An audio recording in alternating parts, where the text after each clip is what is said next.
Mr. Smith, being an apprentice is just a joke, right? The younger head chef looked at me with suspicious eyes and asked that. Could it be they think I can't even do the work of an apprentice? But a few days later, unexpected developments awaited me when I was summoned by the boss. My name is Mike Smith. I turned 50 this year, but due to some circumstances, I had to switch jobs. I found work at a luxury hotel's restaurant. I'm working there as an apprentice chef. To even hire an old guy like me, I should be grateful.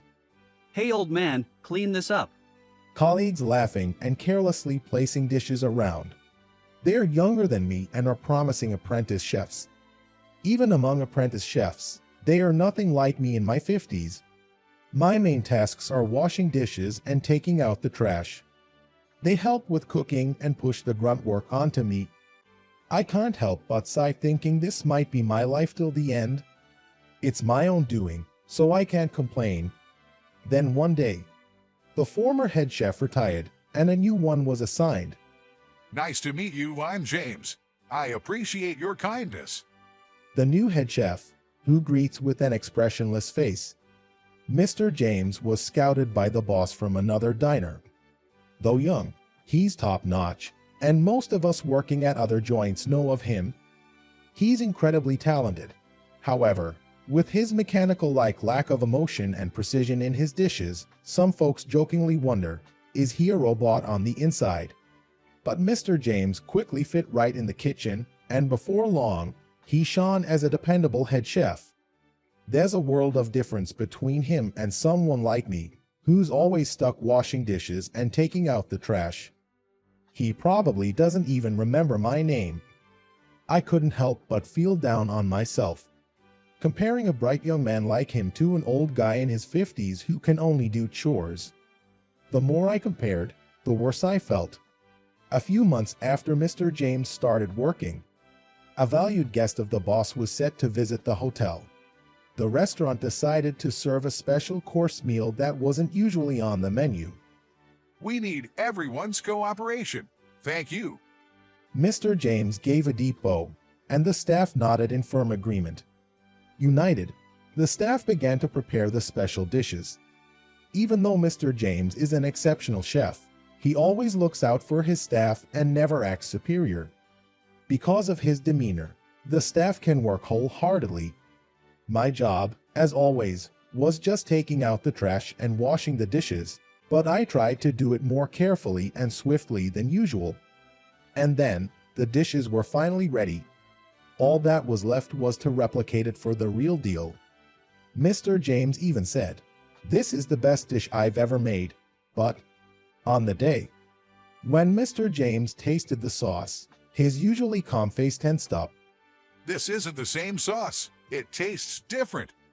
Even though it was made according to the usual procedure, it tasted different. The staff began to taste it one after another. The seasoned chefs agreed, indeed, but the trainees were puzzled. One of the staff said, "It tastes good too. Is this not acceptable?" No, it's not. If it's not that sauce, the whole dish is ruined. "Why does it taste different?" Mr. James and the chefs began discussing, trying this and that. I tasted the sauce too, and is it the salt? I had tasted the special course when it was finalized, and indeed, the flavor was totally different. It's just a hunch, but I think the salt used is different. But why? We're using the same salt, so why does it taste so different? Did the arrangement of the seasoning change? As I tilted my head, I felt a piercing gaze.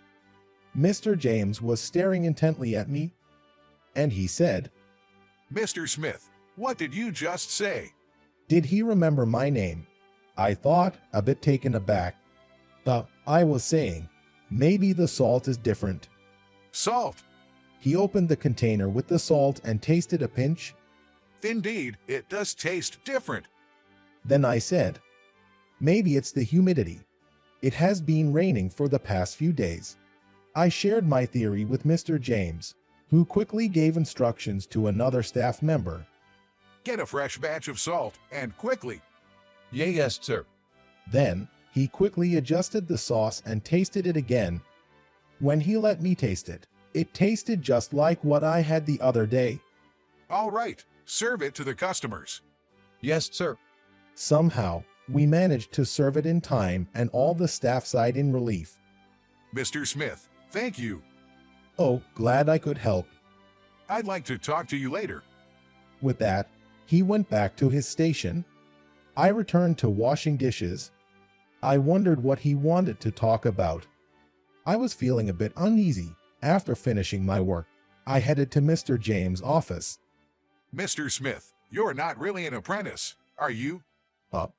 When I looked at Mr. James' face, I couldn't read his emotions. Could he possibly think I'm incapable even for an apprentice's job? Oh, I'm sorry. I didn't mean to blame you. Seeing the color drain from my face, Mr. James denied while he waving his hand. About today, how did you figure out it was the salt? I've always had a sensitive palate. I see. Mr. James seemed to ponder for a moment. Sorry to bother you after a long day. You can go home now. Thanks for today. He gave a respectful nod. I bowed my head in return and left. After that, I hadn't heard from Mr. James for a while, and I assumed he was just curious that day.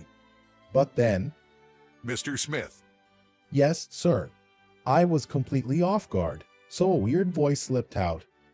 Given my clueless response, Mr. James didn't laugh, but just shared the matter at hand. the boss wants to see you. Come with me. Huh. Why does the boss want to see me? Could it be I'm so incompetent that I'm getting fired? If I lose this job, I won't be able to make ends meet. Nervously, I head to the boss's office. Hey, glad you could make it. Have a seat. I was greeted by a smiling boss and, although a bit taken aback, I obediently complied. I've heard about you from Mr. James. You did a great job. Oh, no, not at all. Anyway, I was curious about you and did some digging. You used to work at a famous restaurant in France, right? I froze at the boss's words. And at the same time, the trauma I had sealed inside me resurfaces. Just as the boss said, I used to be the head chef in a restaurant in France. That restaurant was pretty famous, with many celebrities frequenting. I was recognized for my skills in such a restaurant, but racism is still deeply rooted in France, and I became a target. Can we really eat food made by such a savage? A customer shouted in anger, throwing the dish onto the floor. Not everyone in France thinks this way, but there are many who share the customer's sentiment. Soon, the issue escalated, online reviews were vandalized, and bad rumors spread. It didn't stop there. Rocks were thrown at the restaurant, dead animals were left, and the harassment only intensified. And eventually, the restaurant was forced to shut down. It was my mistake hiring you as the head chef. The owner I had trusted gave me a resentful glare, and my spirit was completely shattered. I gave up my path as a chef and returned from France. After that, I worked various part-time jobs back home, but I couldn't stay away from the world of cooking. I returned as an apprentice chef. Even after having my heart broken so much, even after having my pride as a chef shattered, I want to be involved in cooking all my life. That's why I'm here now. Upon hearing my story, Mr. James showed a surprised expression, breaking his usual poker face.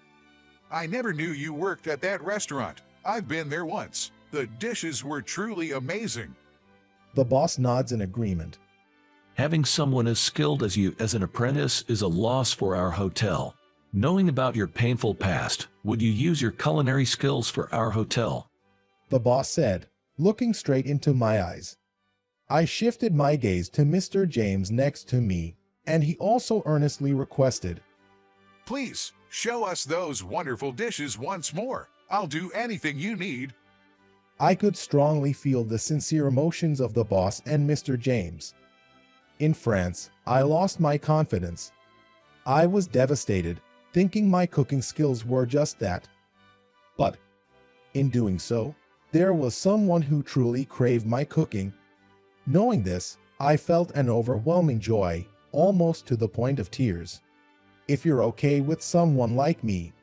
With those words, the boss's face brightened instantly, grabbing my hand tightly. Even Mr. James, who rarely showed emotion, had a soft smile on his face. Seeing both of their genuinely happy expressions, I couldn't help but smile too. Afterwards, I was promoted to the position of sous chef. This was an unusual promotion from a mere kitchen apprentice, and many around were taken aback.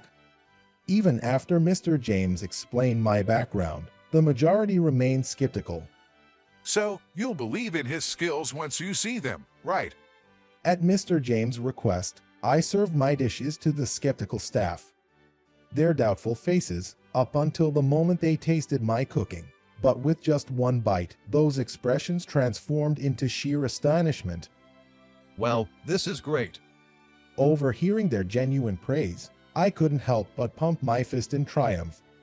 Having had my pride shattered in France, seeing their delicious expressions gradually restored my confidence. And eventually, all the staff accepted my position as the sous chef. Those junior chefs who had belittled me apologized right away. We're truly sorry. It was clear they genuinely acknowledged my skills and were sincerely apologetic. So, with a smile, I reconciled with them. Now, they're reliable colleagues I can count on. Then, on a day when I was showcasing my skills as the sous chef, it was decided to open a separate restaurant branch outside the hotel, and I was chosen as the head chef there. Our restaurant had a great reputation, but with the overwhelming reservations, it became hard to serve many guests. Hence, the reason for the branch. I was all in. I took a few of my trusty staff with me and started to whip up dishes at the branch. Currently, Mr. James and I are buddies who always push each other to be better, kindle like rivals. I said, me, a rival, that's big talk. But Mr. James, looking dead serious, replied, aren't we? Thanks to that, everyone started to recognize us as official rivals, and it's quite humbling. Moving forward, I want to keep working hard for this restaurant with my loyal crew and my rival,